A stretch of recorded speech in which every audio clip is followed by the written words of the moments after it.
Alors la question, elle est que dans cette paracha de Ekev, on voit que Akadosh Baruch Hu donne la récompense de les mitzvot, alors qu'on sait très bien que dans ce monde-là, il n'y a pas de récompense. Très bien. Alors, il faut savoir une chose. Je vais donner une petite réponse à cette question. Après, je vais sortir d'un autre sujet, complètement différent. Et te donner que la paracha de cette paracha, elle s'appelle Ekev. Ekev, c'est du verbe talon. Alors, c'est quoi talon? C'est les mitzvot qu'on piétine. Rachid dit, les mitzvot qu'on piétine. C'est quoi les mitzvot qu'on piétine? Vous savez que toute la journée on piétine. C'est la terre on la piétine. J'ai une kippa sur la tête. La seule mitzvah que je piétine toute la journée, parce qu'elle est sur ma tête. Il y a des mitzvot que tout le temps on fait. Par exemple, tchilin. Chaque matin je l'ai fait. Voilà, c'est une mitzvah que je piétine tout le temps. Il y a par exemple la mitzvah par exemple, talit. Voilà, talit, voilà, je porte le talit. Toujours je porte le talit. C'est une mitzvah que je piétine. Donc c'est une mitzvah que toujours elle est là. Il y a beaucoup de mitzvot il y a certains mitzvot que on ne piétine pas. Le Shabbat, par exemple, c'est une fois dans la semaine. Donc c'est, Pesach, c'est une fois dans l'année. Rosh Chodesh, c'est une fois dans le mois. Les femmes qui sont nidales, c'est une fois par mois. Donc ça aussi, c'est des mitzvot qu'on ne piétine pas. Il y a des mitzvot, par exemple, qu'on piétine tout le temps. Par exemple, manger kasher, c'est piétiner. Toujours kasher. Alors moi, je pense comme ça, c'est une réponse que j'ai pensée tout à l'heure, que on reçoit la récompense sur les mitzvot qu'on piétine, et malgré tout, on les piétine pas, on les fait bien. Pour ça que je te donne un extra, une récompense supplémentaire. Par exemple, je pense que je l'ai dit la semaine dernière. Par exemple, on dit respecte ton père et ta mère. Respecte ton père et ta mère, c'est une mitzvah qu'on piétine.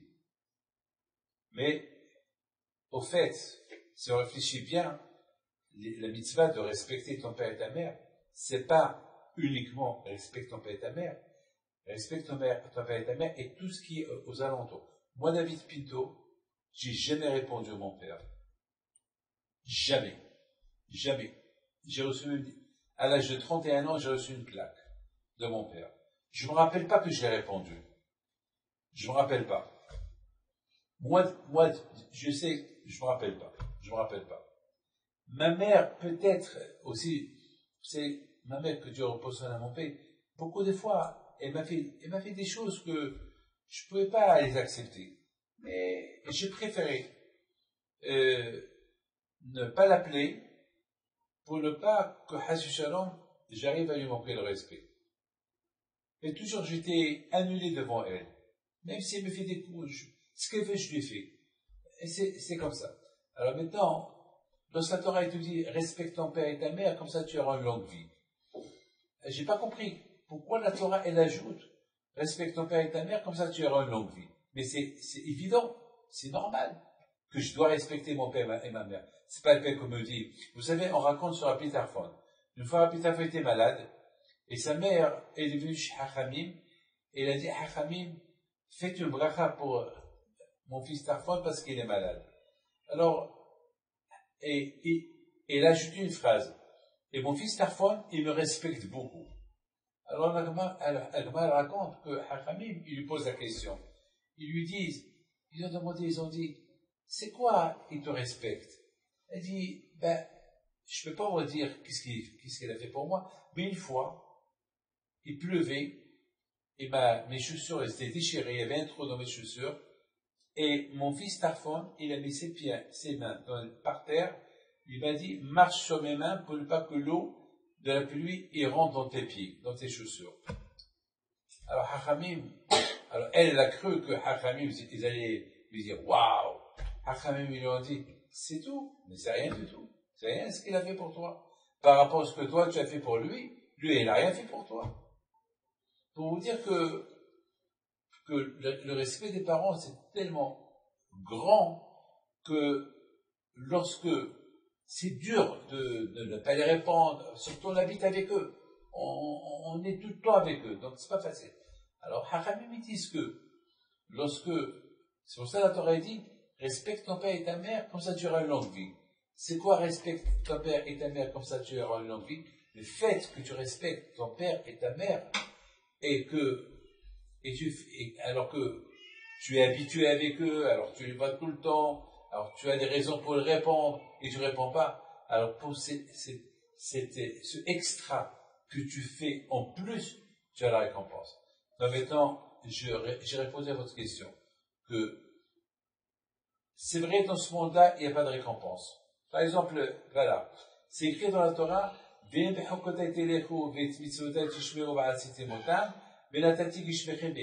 passage dans la Torah qui dit, ici vous respectez la Torah et vous faites les mitzvot, alors je vous donne la pluie, je vous donne l'abondance, je vous donne le shalom.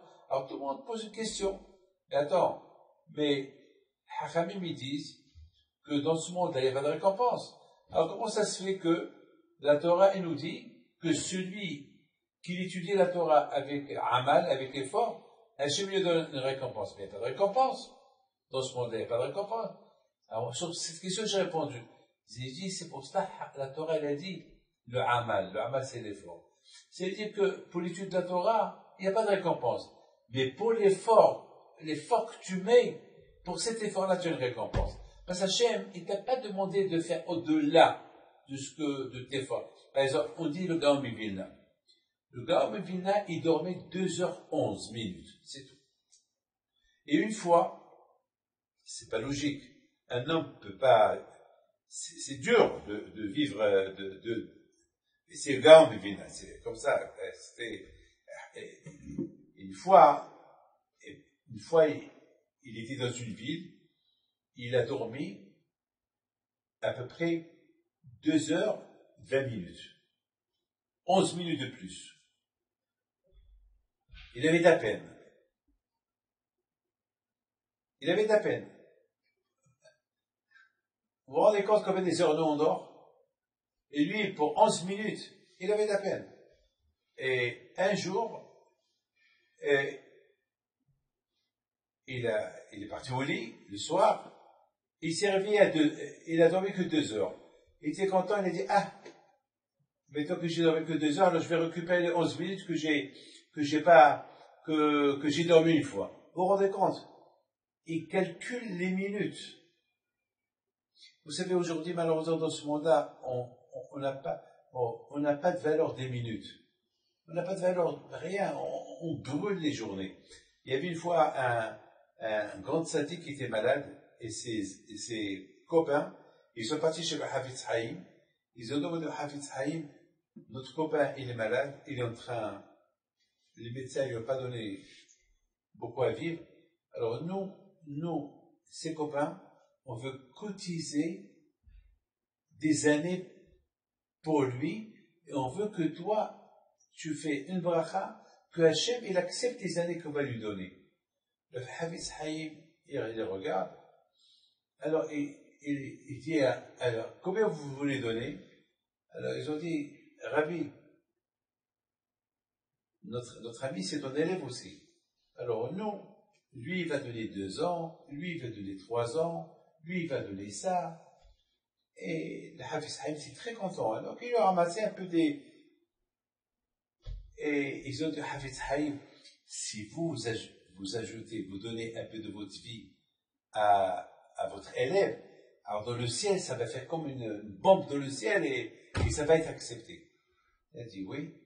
Il réfléchit. Il a dit, bon, moi je donne 1 minute de ma vie pour notre ami élève. Il a dit, c'est tout 1 minute? C'est tout? Il leur a dit, mais vous vous rendez compte? C'est quoi 1 minute? Mais en 1 minute, un homme peut faire teshuva. Un homme peut être à l'âge de 100 ans. 100 ans, il a fait des avérotes. Mais en 1 minute qu'il a fait teshuva, quand je vous pardonne, 1 minute, elle n'a pas de valeur, elle n'a pas de prix, 1 minute. Alors, vous voyez, c'est ces minutes-là qu'on brûle. Et si on fait un effort pour que ces minutes-là, au lieu de les brûler, on va les utiliser, alors pour ça, Hachem nous donne récompense dans ce monde-là. Avec toi, j'ai lu une très belle histoire. Une super belle histoire. Il y avait une fois un rescapé de la Shoah. il a passé, toute sa famille ont été tués en Allemagne, il a passé un moment dur. Et bon, Hachem, il a traversé, été esclave des nazis. Et bon, Hachem, le bon Dieu l'a aidé, on lui a ouvert une porte, il est parti en Amérique, et il ne savait pas quoi faire. Il était perdu. Il ne savait pas où, il ne savait pas quoi faire. Il ne parlait pas la langue, rien du tout. Bon, il est parti là où il y avait les Juifs. Il a écouté un cours de Torah. Avec sa langue, en yiddish. Donc,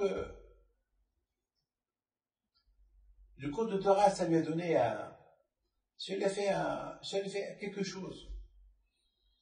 Maintenant, il faut qu'il travaille. Et il n'a pas de parnasse, même pas endormi, rien du tout. Et finalement, il a trouvé un travail.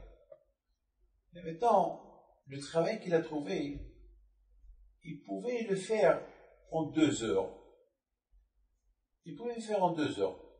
Au lieu qu'il reste 5 heures, il pouvait le faire en 2 heures. Il a dit, tiens, je vais le faire en 2 heures. Comme ça, les 3 heures, je vais étudier la Torah les 3 heures. Et c'est ce qu'il a fait. Mais voilà ce qu'il a fait que, malheureusement, le patron, il a vu que le monsieur, il fait son travail comment ça s'appelle, en 2 heures. Donc, il lui a ajouté encore du travail pour qu'il reste 5 heures. Alors, le pauvre, qu'est-ce qu'il a fait? Il a fait à ce que, il a dit, je ne veux pas arrêter. Chaque heure, il volait un quart d'heure, de l'heure, il allait étudier. Il prenait un livre, il étudiait. Et comme ça, tout le temps, il a fait les quarts d'heure. Jusqu'à qu'il s'est habitué. Même lorsqu'il s'est marié, il a eu des enfants. Toujours, et dans chaque heure, il prenait un quart d'heure pour Hachem. Un quart d'heure. Bon, Hachem, il a réussi. Et avant de mourir, il avait, j'ai oublié de te dire, il avait une chemise qu'il a apportée avec lui de Auschwitz. Et cette chemise était vieille, une chemise d'Auschwitz. Et tout le temps, cette chemise-là était avec lui. Et pourquoi il avait cette chemise avec lui? Pour qu'il le rappelle le bien que Hachem a fait avec lui, et que maintenant, Baruch Hachem, il est vivant, et que cette chemise, elle le rappelle le quart d'heure qu'il doit toujours voler de l'heure. Chaque heure, il faut qu'il vole un quart d'heure. Avant de mourir, toute sa famille était autour de lui, des vieux, Baruch Hachem. Il leur a dit, je vous donne mes enfants, Baruch Hachem, j'ai tout fait pour vous, vous êtes bien, Baruch Hachem, je vous demande une seule chose. Pendant les Shiva, vous allez avoir un monde fou qui va venir, parce que j'ai fait beaucoup de hesed dans ma vie. Cette chemise-là, mettez-la dans un cintre et accrochez-la. Bien sûr, chacun qui va rentrer, il va poser la question, c'est quoi cette chemise-là? Alors vous allez raconter à tout le monde, cette chemise, elle rappelait papa qu'il ne faut pas qu'il rate le quart d'heure, 15 minutes. Il n'a pas laissé 1 heure sans qu'il a pris de cette heure-là 15 minutes pour Hachem. C'est ça ce que j'appelle l'effort. Pour ça, Akadosh Baruch Hu, il paie dans ce monde-là l'effort. Il ne paie pas tout parce qu'il n'y a pas de prix. Mais il paie quelque chose. Pour l'extra que l'homme il fait dans sa vie, Hachem il lui donne. Alors maintenant vous avez compris que un homme, la Torah dit, il faut étudier la Torah avec acharnement, avec effort. Et si Hachem il voit qu'il y a l'effort, alors quand je vois qu'il donne ce supplément, il te donne le shalom et tout. Jamais j'oublierai, lorsque mes enfants ils étaient jeunes, il y avait avec moi Sarah, Rabbi Raphaël, je pense qu'il y avait Rabbi Moshe aussi, et il y a Rabbi Yoel, oui, ils étaient 4, oui. J'ai Rahim Shmuel au piano. Chez mon maître, à la Bachar, Rahim Shmuel au piano. Et jamais j'oublierai une leçon qu'il m'a donnée. Une leçon il n'y a pas il y a pas un an que je répète pas ce qu'il m'a dit plusieurs fois. Il m'a dit que il y avait un grand tzaddik qui s'appelle le Kutzot HaHoshen. Le Kutzot HaHoshen était malade. Et les médecins l'ont obligé de manger à Kippour. Il avait de la peine, parce qu'il était, il était en danger. Mais il avait de la peine, parce qu'il a mangé, il était obligé de manger. Jusqu'à tellement qu'il avait de la peine, jusqu'à qu'il tombait malade. Alors d'un côté, on l'a obligé de manger, parce qu'il était malade, et avec la peine qu'il a mangé, il n'était pas bien, il était pas... Et dans le ciel, ils ont décidé que parce qu'il a de la peine, parce qu'il a mangé à Kippour, alors qu'il était, il était pas tour, il avait le droit. Mais lui, il a de la peine. Ils ont décidé dans le ciel qu'il écrit 3 livres. Et c'est les 3 livres qui sont très connus dans le monde des yeshivot. Le Kutzot HaHoshen, Shav Shma'atata et Avnei Miluim. Je pense que c'est Avnei Miluim. Je pense. C'est 3 livres yeshivistes, que dans l'yeshivot on les lit. Et Rabbi Shmuel Opian, alav shalom, mon maître, lui, il a écrit un livre qui s'appelle Revaha Shma'atata, sur le livre du Kutzot HaHoshen qui s'appelle Shav Shma'atata. Ça veut dire que mon Rav, il a expliqué le Rav, il a expliqué les paroles du Kutzot HaHoshen. Maintenant, le Kutzot HaHoshen, voilà, écoute bien ce qu'il dit. Le Kutzot HaHoshen, chaque matin, lorsqu'il rentre au Beit HaMidrash pour étudier la Torah, il s'assoit et il pleure. Il pleure. Il dit, Racha, Malecha Usaper Hokai. Qui es-tu toi pour étudier la Torah? Parce que la Torah, c'est les noms d'Hachem. Si les gens, ils savent, c'est quoi la Torah? Les gens, tu leur donnes les diamants, tu leur dis, voilà, il y a des faux diamants et des vrais diamants. Et on te donne la loupe. Voilà, tu prends tous les vrais diamants, je te les donne. Imaginez-vous, est-ce qu'il va s'arrêter de choisir? Pas, ça c'est pour moi, ça c'est pour moi. Il va pas rater une seconde. Compter les diamants, c'est une chose. Après 120 ans, tu les laisses. Lire la Torah et tu la comptes. Le problème, c'est est-ce qu'on aime la Torah comme qu'on aime les vacances? Est-ce qu'on aime la Torah comme qu'on aime les avions, les voyages, le manger, l'argent? C'est ça le problème. Est-ce qu'on aime la Torah comme ça? C'est ça le problème. Parce que tout le reste, il reste là, mais il n'y a que la Torah seule que la personne prend avec lui. Donc, tant que la personne ne kiffe pas la Torah, c'est qu'il n'aime pas. Il aime, il la respecte, pas plus. Pas plus. Beaucoup de fois, ça peut m'arriver que on m'apporte à manger que j'aime pas, mais j'ai faim, j'ai pas le choix, je mange. La Torah, il faut bémettre, on veut que les autres ils étudient, on veut que nos enfants ils soient Talmidei Chachamim, mais est-ce que nous on l'aime? Il y a beaucoup de mamans, des papas, ils veulent que leurs enfants ils soient des super Chachamim, Talmidei Chachamim. Mais attends, mais avant que tu exiges ça de tes enfants, est-ce que toi tu l'es? Si toi tu l'es, tu peux exiger tes enfants. Parce que tes enfants, ils voient ce que tu fais. Parce que si toi tu dis, je veux que mes enfants l'aient, très bien. Mais les enfants, ils sont pas bêtes, ils écoutent. Mais dans leur tête, ils disent, mais attends, papa, merci, thank you very much. Merci, tu veux que nous soyons Talmidei Chachamim, et toi tu te régales, tu bois, tu fumes, tu fais n'importe quoi, et tu veux que nous soyons Talmidei Chachamim, on sera comme toi. Et peut-être pire que toi, moins que toi. Moi, toujours dans ma tête, j'ai l'image de mon père. L'image de mon père, c'était quoi? Toujours un livre ouvert devant lui. C'est l'image que j'ai de mon père. Donc, j'essaye de suivre cette image-là. Donc, vous voyez que on est dans un monde plein de Sahara, plein de ta'anugim, de plaisir, tout ce que tu veux, mais très bien.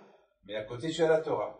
Et maintenant, la question, est-ce que le travail à moi, il faut que j'arrive à le plaisir de ce monde-là, il est bien, ça ne contredit pas le plaisir que j'ai dans la Torah, au contraire. Moi aussi, je prends des vacances, moi aussi, je prends du soleil, moi aussi, je marche, moi aussi, je suis bien, mais il ne faut pas que je mette la Torah de côté. Alors, pour le plus que la personne fait de ce monde-là, et c'est ça, la paracha s'appelle Ekev. Pourquoi la paracha s'appelle Ekev? Ekev, c'est le talent. Le talent, c'est justement les choses que, par exemple, vous savez, beaucoup de fois, je voudrais vous dire quelque chose. En compte, écoute bien ça. Par exemple, on a besoin de minyan. On veut 10 personnes. On compte, et on n'a que 9. Ah, il nous manque le 10e. Il nous manque le 10e. Et dès qu'il arrive le 10e, tout le monde est content. Ah, bon, Hachem, allez, super. Alors, toujours le dernier, c'est ce qui compte. On a un mariage. On a besoin de 2 témoins. On a un seul témoin. Il n'y a personne. Parce qu'on n'a pas le droit de la famille ici. Les témoins doivent être 2 étrangers. Et soudainement, il y a quelqu'un, un ami qui arrive. Ah! C'est toujours le dernier, il est le meilleur. Vous savez, lorsqu'on a l'habitude de faire des mitzvot, tellement qu'on a l'habitude de les faire, il devient chez nous comme les derniers. Allez, ben, c'est ce que la Torah te dit. Ces mitzvot-là, que tu piétines, qui sont devenus pour toi les derniers, ah ben, il faut les rendre les premiers. Il faut les rendre les premiers. Non seulement il faut les rendre les premiers, mais il faut avoir un sentiment comme si maintenant tu les as écoutés de chez Akadosh Baruch Hu, et si tu les as écoutés, tu les fais avec plaisir. Ça, maintenant, il y avait un monsieur qui est né à Tisha B'Av. Et un jour, il est devenu riche, beaucoup de copains et tout.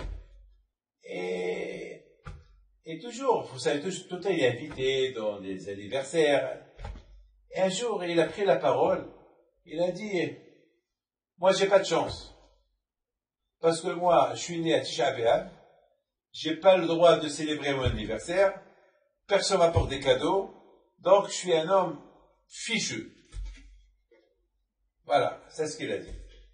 Alors, lorsque j'ai écouté comment ce monsieur-là, il se plaint, de ma tête, j'ai ce fou-là, il doit être l'homme le plus heureux du monde. Pourquoi? Parce que Tisha B'Av, on l'appelle une fête. On dit qu'un jour, si Dieu veut,